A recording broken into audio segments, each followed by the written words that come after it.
Tonight, the urgent rescue effort to get to survivors on Taiwan, and an all-out search is underway in the mountains for people trapped. Cut off by massive landslides triggered when the earthquake hit.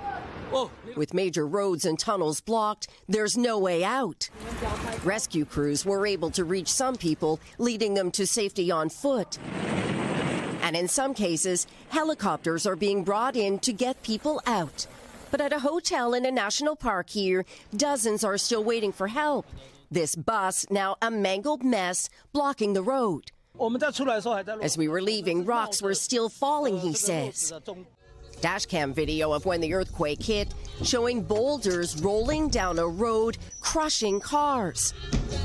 Dramatic images showed just how powerful the quake was here. Water from a rooftop pool spilling down the side of a building. And nurses scrambling to protect newborns in the hospital. Tonight in Hualien, just 11 miles from the epicenter, a major cleanup is underway. This building leaning precariously, but still intact. I thought it was a train at first. Leona Bergen, a student visiting from Chicago, was staying in a hotel right next to it when the earthquake hit.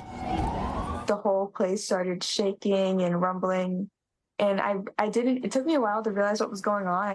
Strict building codes and wide public awareness mean Taiwan is better prepared for earthquakes, and it's why this building, officials tell us, will be demolished. Lester? Thanks for watching. Stay updated about breaking news and top stories on the NBC News app or follow us on social media.